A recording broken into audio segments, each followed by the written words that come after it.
Hi Virgo, welcome to your week ahead taroscope with me, Raphael from Radiant Reality. It's an absolute pleasure to have you. Thank you so much for being here. Thank you so much for joining me. Quick note, these are for your sun, moon and ascendant sign. I just want to say as well, I know I said a lot of changes were coming to the channel. I know I've gotten rid of the monthlies and all the rest of it. I promise you there are a lot of changes happening, but there's also a lot happening for me behind the camera as well. So at this moment in time, it's just not possible to do everything. So please bear with me. And I promise you, I will be bringing you a whole bunch of new stuff that you will absolutely love. So stay tuned, all right? With that said, before we start, as always, I would like to bless my decks of cards with all forms of love, light, peace, prosperity, and abundance. And I pray that the messages that come through are ultimately clear and concise, and they help you on your path to your highest vibrational good. For your key to the week this week, you have the Temperance card, right? So balancing it out, and really, you know, temperance is absolutely about balance, but it's also about alignment, right? If the Magician card is as above, so below, the Temperance card, as I said to you, I think it was just last week that you had this card as well, which is interesting as well in and of itself, because it's kind of like a double up. And that is, you know, as within, so without. So your inner vibration has to match your outer vibration, or rather has to match the outer vibration of what it is that you desire. And a part of the way that we activate this is by truly believing that we deserve it. All right. So this is something that you might need to check in with all of these different areas of life. Another way that this also potentially shows up for you this week is maybe, just maybe, because the Temperance card can see us sometimes being drawn into things that have nothing to do with us, and you have to decide, right? Is this going to deplete my energy? Is it something that I feel like is worth putting my time, effort and energy into? For your actions and options, there it is, right? Straight up, you've got the Five of Swords, which is arguments, disputes, challenges, issues. Now, you've got this with the Temperance card, and this I actually feel is about you knowing when to stand for something or when to fight for something and when to not, right? Temperance card is number 14. 1 and 4 obviously gives you 5. The Five of Swords, so 2 5s represents a vigil. And so this week, there might be something that you are kind of standing on ceremony for, right? There's something where you're standing up because you feel that it's worth standing up for. You feel that it's worth having this fight or having this conversation. The Five of Swords as a oh gosh, come on brain. The Five of Swords as a dispute card, right? And in terms of the options that are available to you, this week you have the option to have it out with somebody, right? If you've had a problem or an issue with them and maybe you've bitten your tongue, maybe you've held back, maybe you haven't said what you needed to say, this week you could actually go in and say what it is that you really feel needs to be said, right? And, you know, the opportunity will be presented for you to speak up. And my advice to you would be to take it. For your actions and options, you've got the Hierophant card. So Temperance is what I call the Hierophant set free. So what we have here, because the Hierophant is number 5, is 3 5s, right? So 3 5s represents determination.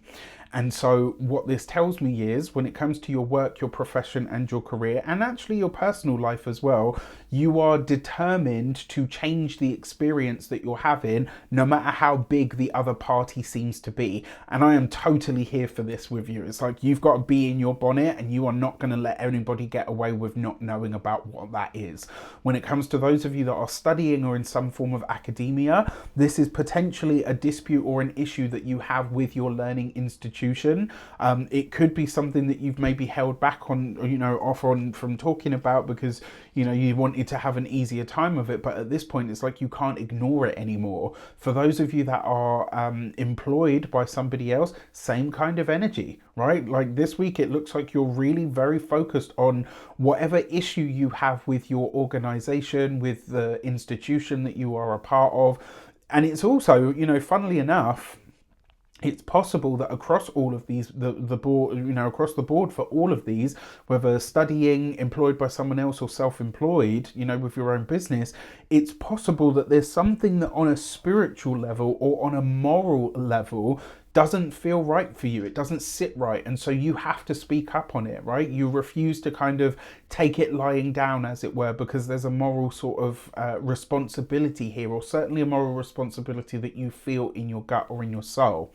So for those of you that are employed by somebody else, maybe you're having it out with a superior, right? To say like, listen, I don't like the way that our organization does this, or I feel like we need to make more strides in that direction, to correct this problem or issue. For those of you that are, oh gosh, come on, brain.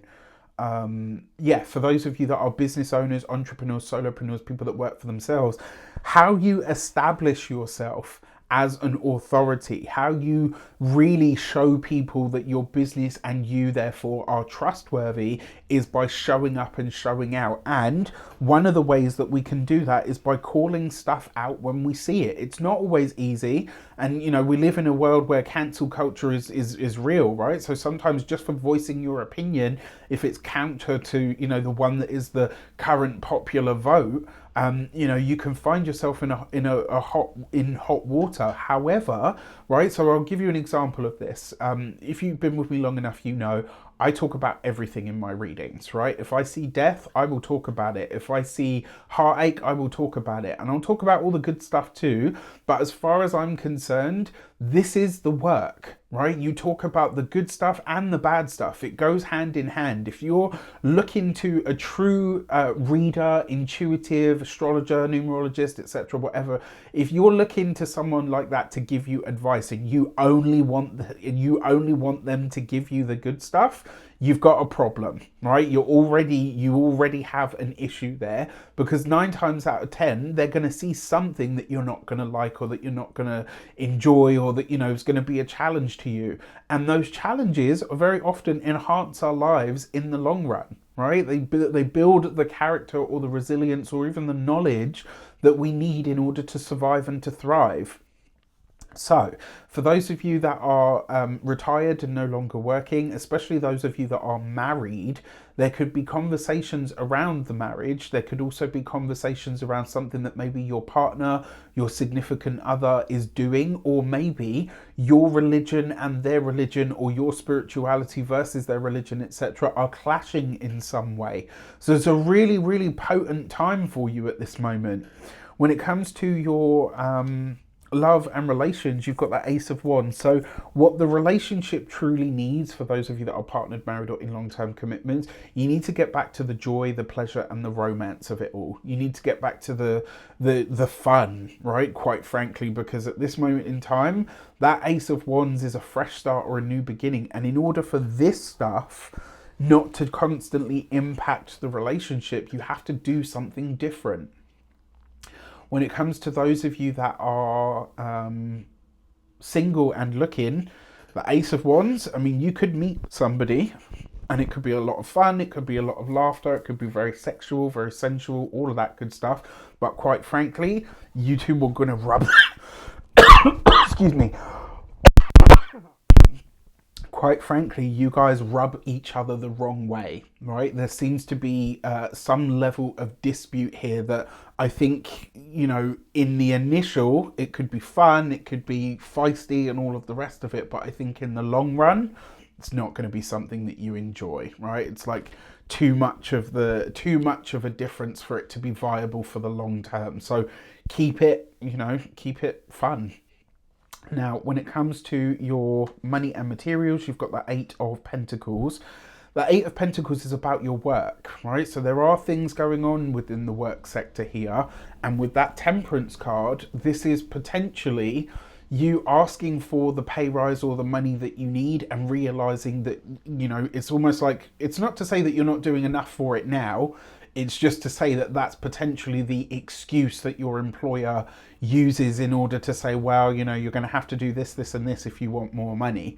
When really what you actually need to do is argue it back with them, to be really determined and say to them, hang on a sec, I already provide this level of value. I'm already, right? And so for those of you that are raising your prices this week as well, that's very possible for some of you.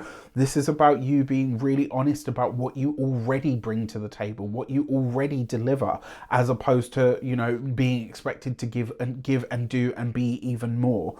When it comes to those of you, when it comes to your home, physical health and vitality, this is, it's the 8 of Pentacles. So, and with the Temperance card, This week, it looks like a lot of you are going through the process of healing the gut. For some of you, it's very possible that maybe you've had a surgery or something, like a minor surgery recently, that's had some sort of problem, challenge, issue, or potentially some kind of complication.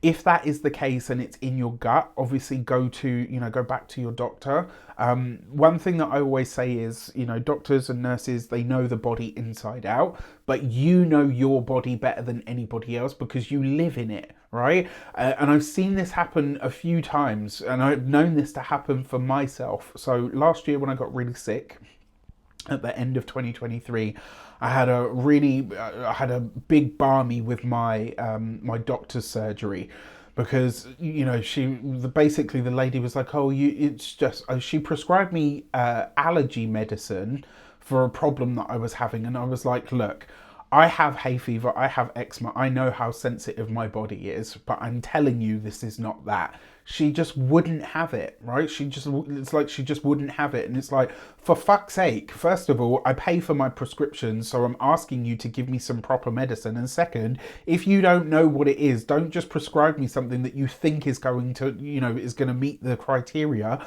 because it's really not. I really laid into them actually in an email that I sent them, because it's like, I know my body. If I'm telling you this is not the issue, then it's not the issue. Do you know what I mean? Like, madness anyway. So yeah, just get a second opinion as well, right? If needs be, which it looks like some of you might. And then when it comes to your home and environment, this is you doing work on the home.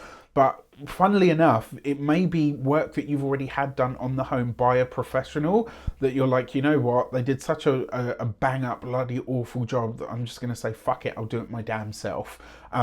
Providing it's something that you can do yourself and safely, then go ahead. But if it's not, please be careful. All right. With that said, I wish you an abundance of all of that good stuff. Have a wonderful week. Let me know in the comments how it shapes up. Take care, and I'll see you soon.